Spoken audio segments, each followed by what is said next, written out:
But from now, like next couple days, it's gonna be a lot of beer probably.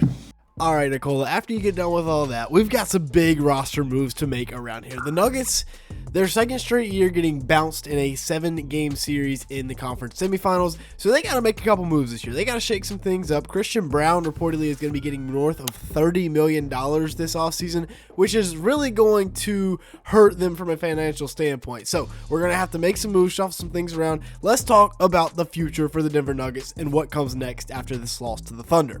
From a financial standpoint, obviously as a contender, they're not going to have the most room in the world. They're way under the cap limit, but they're only $4.5 million over the first apron, and they still got $7 million to work with before they hit that second apron, the dreaded second apron.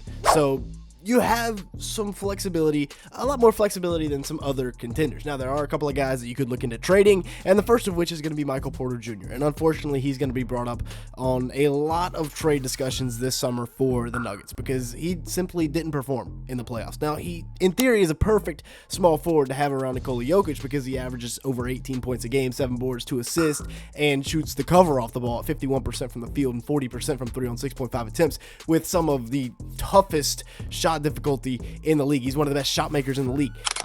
He is on a 2-year, $79 million contract. And you might be wondering why, if you didn't really watch the playoff series, why would you trade MPJ? On paper, it doesn't make sense. Well, he averaged 9.1 points per game and 5.5 rebounds in 31 minutes this playoff run while shooting 39% from the field and 34% from 3 on 5 attempts, which is not good whatsoever. Now, yes, he couldn't raise his left arm above his head, which definitely had an impact on his play. Last playoffs, he was better, 16-7 on about 47% shooting from the field, 41% from 3, but he also disappeared during that Timberwolves series that went to 7 games. So, I mean, he's going to be 27 years old. There's probably going to be a market for him if you look to move him, if you want to, free up some cap space, if you want to go a different direction, although I'm completely unopposed to having MPJ back on this roster next year fully healthy. Now, the other guy is going to be Russell Westbrook, and he is in a little bit of a different situation financially. He averaged 13.3 points per game, 5 rebounds, 6.1 assists, and 1.4 steals in 28 minutes per game this year. Definitely helped this Nuggets team out. You could tell they were better with him versus last year when Reggie Jackson was the backup. 45% shooting from the field and 32% from 3 on about 4 attempts for Russ this year.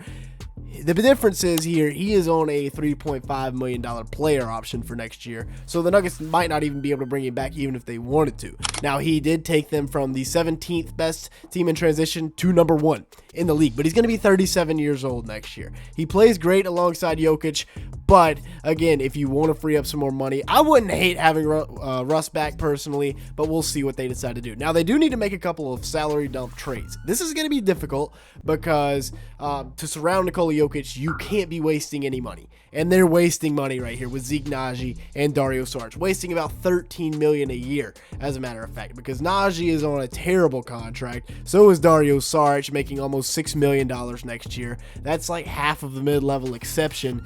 They need to get these guys off the roster. The only problem is they have no second-round picks for the next 5 years. Now, if you hit up a team like, for example, my Charlotte Hornets and said, hey, if you take these 2 guys, we'll throw in a 2030 first-round pick. Not exactly ideal, but it might have to be done. Now, guys that they will return next year without a doubt, obviously the 3-time MVP Nikola Jokic, he's going nowhere. Now, yes, the beer comments absolutely cannot have that. He deserves to be shipped off somewhere, maybe like Charlotte, honestly. I feel like that'd be a good home for him. But he averaged 29.6 points per game, 12.7 rebounds, 10.2 assists, 1.8 steals. Obviously, I was joking. He's not getting sent anywhere. He's won half the MVPs this side of the decade. So go delete your hate comment that you just posted. 58% shooting from the field, 42% from 3 on 4.7 attempts per game.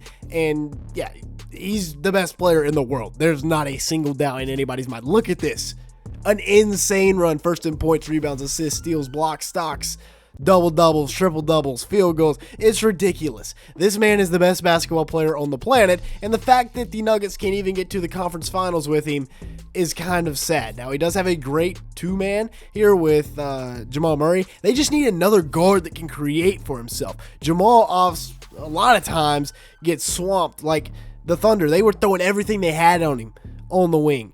He averaged 21.4 points per game this year, 6 assists, 4 rebounds, 1.5 steals per game, shot 47% from the field, 39% from 3. But again, there needs to be a secondary creator. Christian Braun can't create for himself. Right, Strother can't really create for himself off the bench. When he's on the heater, he can. Russ can create for others a little bit, but there's got to be another shot maker on this team at the guard position other than Jamal Murray. I guess you could say Michael Porter Jr. Obviously, the injury, things happen. Aaron Gordon, Mr. Nugget, shout out to this dude. Shout out to this man right here. Maybe the grittiest performance I've ever seen in the playoffs the other day, playing on a grade 2 hamstring tear or strain. You see the numbers right there. If it was a grade 2 tear, he wouldn't be playing. But a grade 2 hamstring strain, 53% shooting from the field, 44% from 3 this year on 4 attempts per game. And honestly, it was a big-time year for Aaron Gordon. Shout out to him. He had a heck of a run, especially in the playoffs. Christian Braun, obviously, we talked about him earlier. Both of these guys will be back. And the job that Christian Braun did, stepping up and exceeding what Kentavious Caldwell-Pope was able to produce last year, exceptional. There's a reason he's going to be getting close to $30 million after next season. He averaged 15.4 points per game, 5.2 rebounds, 2.6 assists, 1 steal in 34 minutes while shooting extremely well from both the field and beyond the arc. 58%, 40% from 3 on about 3 attempts per game. And both of these guys this year shot the cover off of it. It's just that between the two of them, they have 7 attempts per game. We need to see a little bit more volume next year and knock a few more down. With that being said, let's take a look at the youth on this squad. Their first round pick this year is going to Orlando in the Aaron Gordon trade. Obviously, yeah, it's a price well worth it. But Daron Holmes will be back next year. This monster from Dayton that averaged 20.6 points, 8.5 rebounds, 2.6 assists, and 2.1 blocks in his junior year at Dayton last year before declaring for the draft. Obviously tore his Achilles in the summer league, so he should be good to go for next season. He shot 54% from the field, 39% from 3. Granted, it was 2.5 attempts per game, but still, that's very solid. Made the second team All-American squad and led Dayton to the second round of the tournament last year. He is 6'10" with a 7'1" wingspan. Really excited to see how he's going to fit in. Maybe he plays as a traditional post behind Jokic, or maybe they kind of move him over to the 4 and let him do that, or he could do a little bit of both behind Gordon and Jokic, pairing in there with Peyton Watson. Julian Strother had a bit of a breakout game in the playoffs in Game 6. We'll see if he can continue that. He had a pretty solid role for the Nuggets this year, averaging about 9 points per game, 2.2 rebounds, 1.3 assists in 21 minutes per game in about 65 games played. If he can get up to like 11, 12 points per game next year off the bench, that would be more than ideal. 43% shooting from the field for him, 35% from beyond the arc on 4.1 attempts. But like I said, 11, 12 points per game next year efficiently, and we're cooking with Strother off the bench, and he can be a legitimate rotation piece in the playoffs instead of, here and there and only scoring 48 points for the entire first 2 rounds of the playoffs. Peyton Watson, love me some Peyton Watson propaganda. 8.1 points per game for him, 4.7 rebounds, 1.4 blocks, 1.4 assists in 24 minutes per game. Great defender. Probably the best defender on this team. Maybe Aaron Gordon has a little bit of a say in that.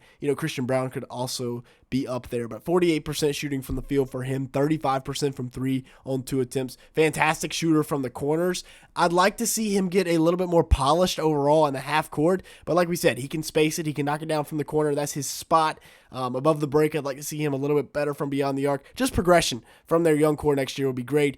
And I think the Nuggets, they definitely have something. We'll see what they do with Michael Porter Jr. Y'all let me know your thoughts down in the comment section below. Should they trade MPJ? What should they do? With that being said, that's going to be it for today's video. Thank you so much for watching. Make sure to like button, leave me a comment down below, and hit that subscribe button. And with that being said, thanks so much for watching.